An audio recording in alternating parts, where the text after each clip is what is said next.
salam sehat selalu sahabat Indonesia. Kembali lagi di channel saya, Opsi Diaposi, oposisi di dalam oposisi.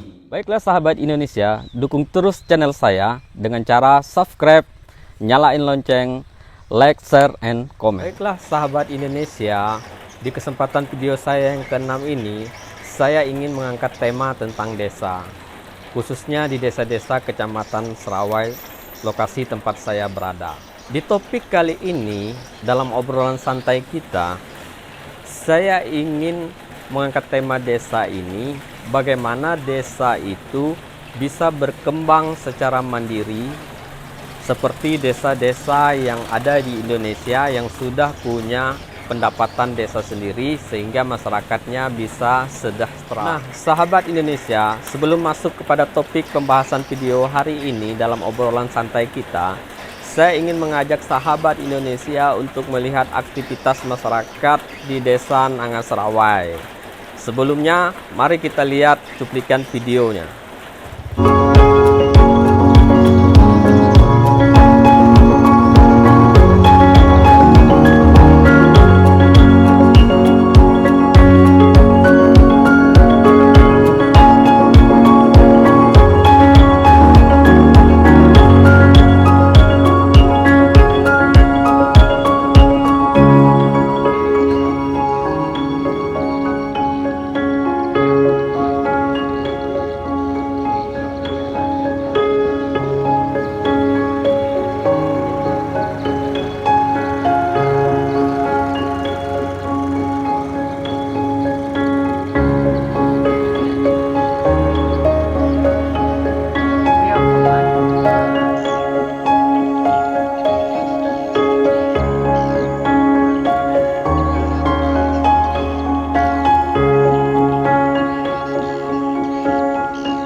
Nah, dari gambaran kegiatan video tadi, sahabat Indonesia sudah melihat bagaimana aktivitas kegiatan masyarakat di Desa Nangaserawai.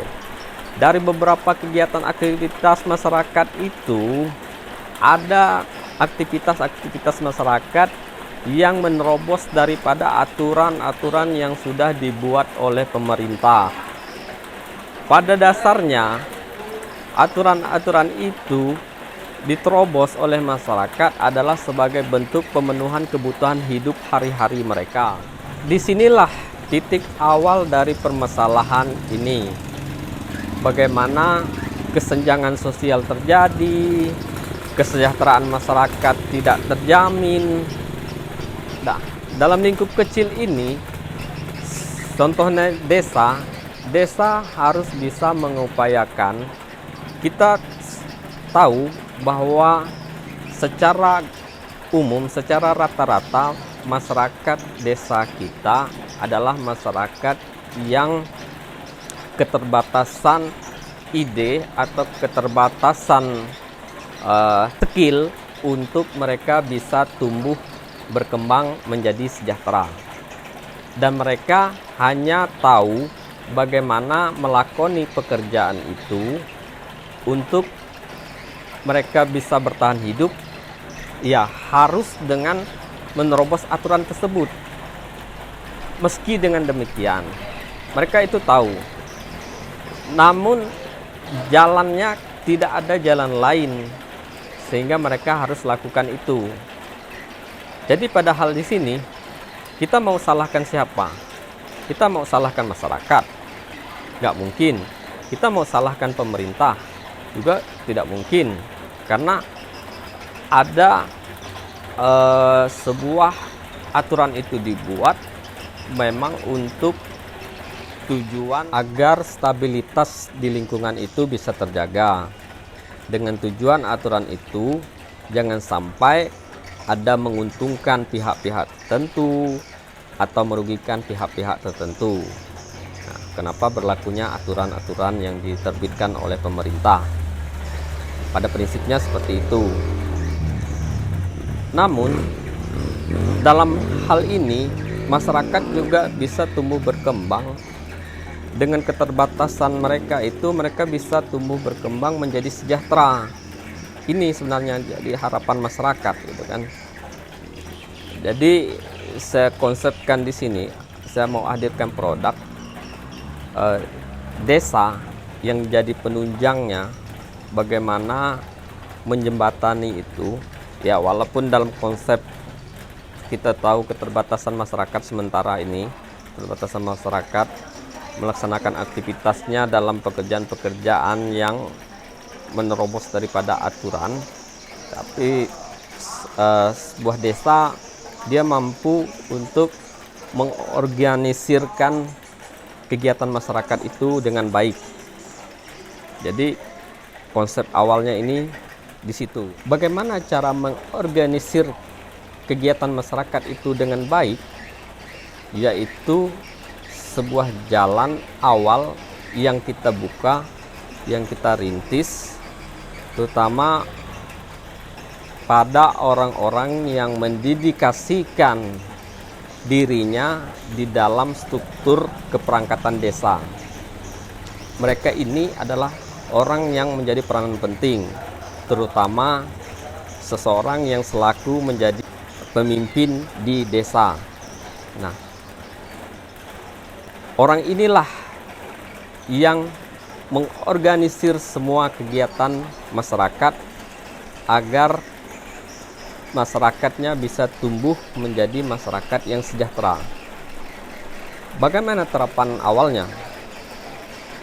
Terapan awal, kita tahu dulu problemnya.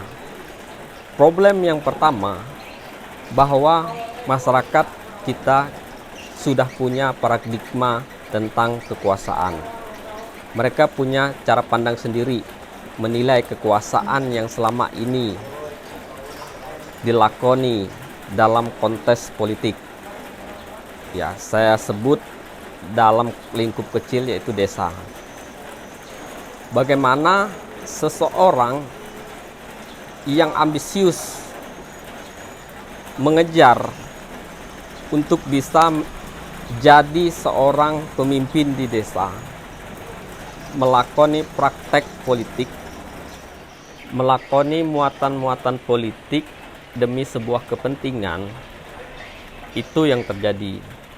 Jadi saya sampaikan realita yang sebenarnya dalam lingkup kecil sebuah desa itu, praktek money politik itu terjadi. Di situ praktek itu bisa berjalan dengan baik karena dua belah pihak menyetujui praktek tersebut. Contoh, masyarakat ingin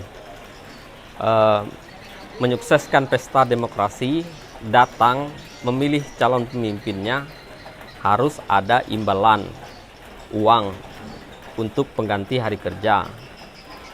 Nah, seorang calon pemimpin menjamin dengan hal itu. Jadi dengan modal besar yang dikeluarkan dari praktek politik itu, jadi seorang calon ini dia mencari dukungan modal segala macam kepada orang-orang yang bisa diajaknya untuk menjalankan muatan-muatan politiknya nanti. Terlepas tujuan itu tercapai untuk kesejahteraan masyarakat, yang penting janji politik itu tertuju kepada penyokong dari seorang calon, yaitu kontribusi dana untuk kampanye politik seorang calon. Nah, polemik ini yang terjadi dan realita yang terjadi di masyarakat, sehingga kesenjangan sosial atau kesejahteraan sosial itu tidak terbentuk dengan baik. Ya, terlepas dari seorang pemimpin itu punya ide untuk mengembangkan desanya menjadi desa yang maju, atau hanya stagnan menerima anggaran dana apa adanya, baik itu anggaran dana fisik maupun non fisik, dikelola secara radikal seperti itu. Kemudian bagaimana mensupport masyarakatnya agar masyarakatnya tertanam kepercayaan itu dengan menjalankan program pemerintah, yaitu bantuan-bantuan sosial seperti itu yang menjadi realisasinya.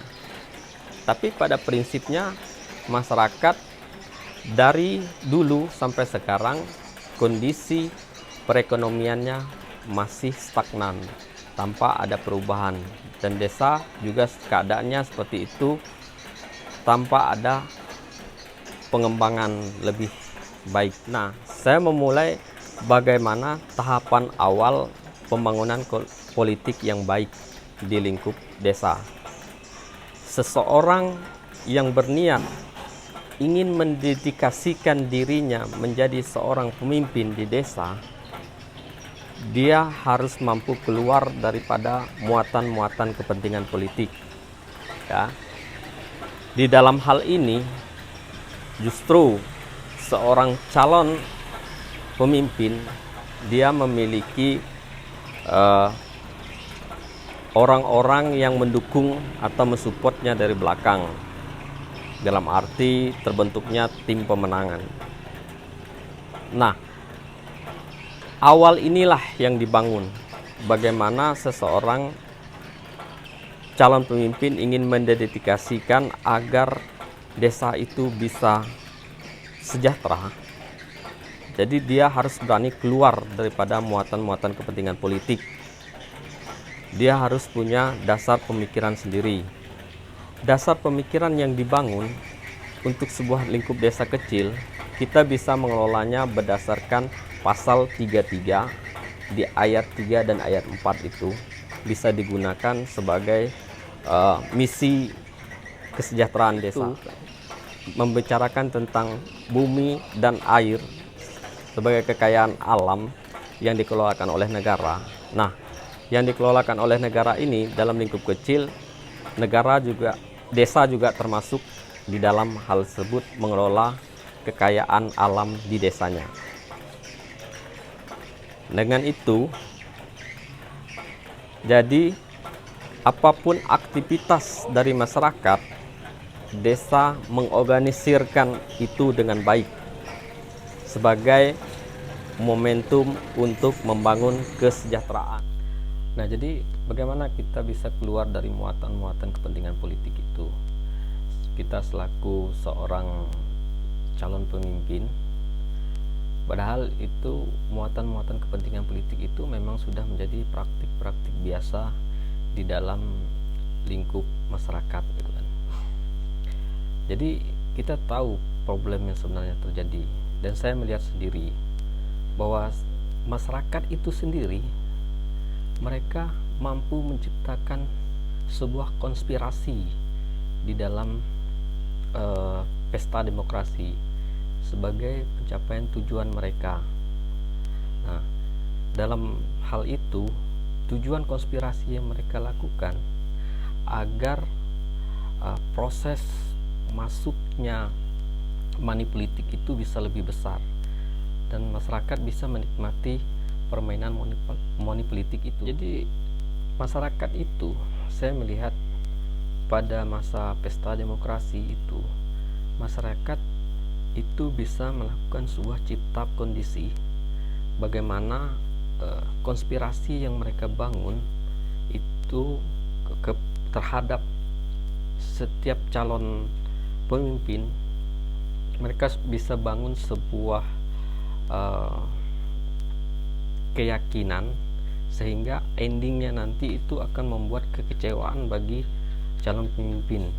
Nah, konspirasi yang dibangun itu, mereka membuat keyakinan bagi seorang calon pemimpin bahwa mereka adalah simpatisan yang benar-benar ingin kita yang tampil menjadi seorang pemenang dalam kontes demokrasi.